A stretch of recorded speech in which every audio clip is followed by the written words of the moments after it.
Welcome back to COVID Cooking. Today we're doing vegan food, which is not normally in my wheelhouse. However, a couple of years ago we started doing vegan food for my son and his lady friend, and I found in the process that some of the stuff I really like. So one of those dishes we're doing tonight, which is farro. If you're unfamiliar with farro, it's an ancient grain. It is, I don't know how, it's sort of like a brown rice type of thing, but it cooks up very meaty. So everything we're doing tonight is vegan. There's no meat, there's no meat byproducts, no eggs, no cheese, no nothing, which for me is way out of the wheelhouse. So I'm going to make it tonight sort of like I would make a pilaf or a risotto or something like that. I have mushrooms, onions, garlic, some poblanos, artichokes, and hearts of palm. These will go in at the end. But the farro does take some time cooking, so we're going to get that going. And while we're doing that, we're enjoying a nice Piper Sonoma sparkling white from California. What's left of it. Say a prayer for our friends in Napa. We'll be back in a minute. Here we have eggplant, which I have semi-peeled and sliced fairly thick, laid it out on a sheet pan, and then gave it a pretty good dose with olive oil and salt. And so now it's on the grill. Obviously, if you want to do this on an outside grill, that's fine, but make sure the heat is down low, otherwise it just doesn't do well. So these are just kind of cooking away over here, and now we're going to start the farro over here. Olive oil.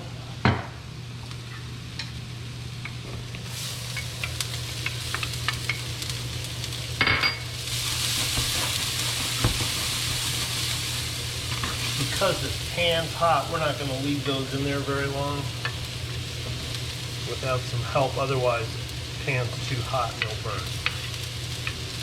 So, poblanos and mushrooms. Just like when you make risotto, if you're going to use mushrooms in something like this, you want them to go in at the beginning so that they can lend their flavor to the entire dish. So, farro is like any other grain. You want to use 2 parts water to 1 part farro. So I've got a little over a cup of farro, and this is a vegetable stock that I made earlier in the day with onions, carrots, celery, and 1 jalapeno that I took the seeds of. So the vegetables that came out of that stock I pureed, and this is them, and they're going to go into this in a minute.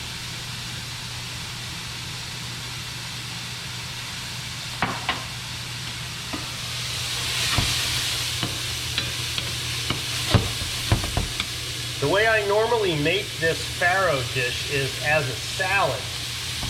So if you wanted to do that, you would cook the farro by itself or with mushrooms, and then let it cool to like room temperature. I don't like it cold, I like it room temperature. And then put like artichokes, hearts of palm, I like asparagus in it, and then toss it with a little olive oil, some Calabrian chilies, parsley, a lot of bright flavors in there, and it's excellent. Like I said, I started out making it for my son, and I made it at Christmas one time, and I was questioning whether my meat-eating family was going to eat it, and they killed it. And ever since then, every time we have dinner over here, they want to know if I'm going to make farro.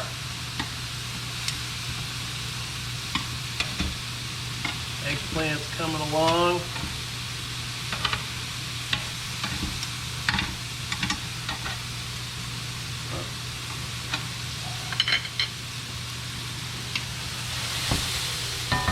Okay, let's get the farro in.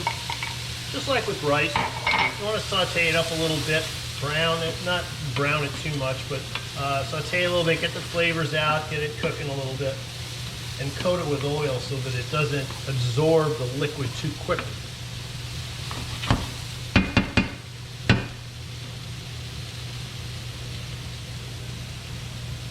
I lost my champagne.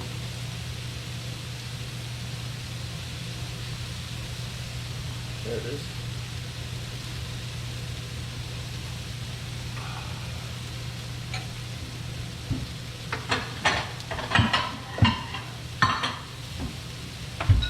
So tonight's dinner is farro and eggplant and smashed potatoes. The smashed potatoes right now are in the oven. We'll get to them in a few minutes.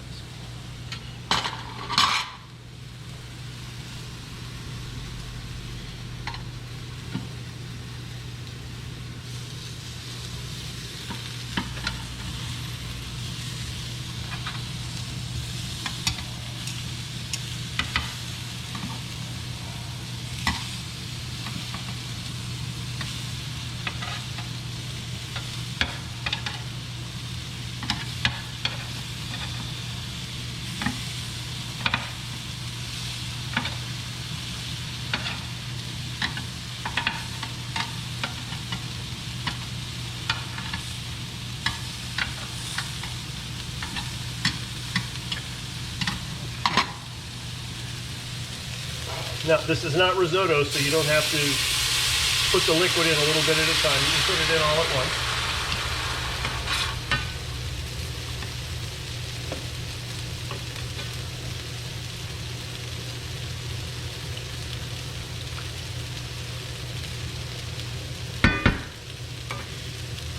So that's ready to go.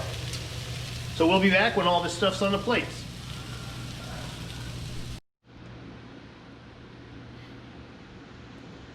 We're back. Okay, everything's on the table. This is balsamic glaze. Because eggplant is by its nature bitter, the balsamic adds a little sweetness, a little tartness to the, brings it to the party.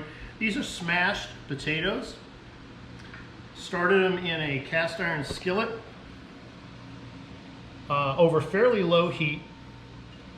Let them go, let them brown up, turn them over, let them cook, and then I took a flat pan, smashed them down, finished them up. They will need a little extra virgin olive oil.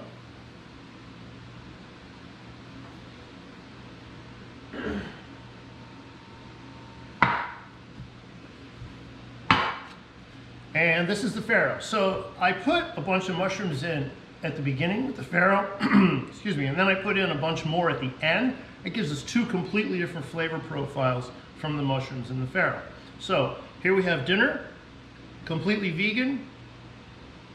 What you do after that is completely up to you. I may be putting some sour cream on those bad boys. Okay, thanks. We'll catch you next time.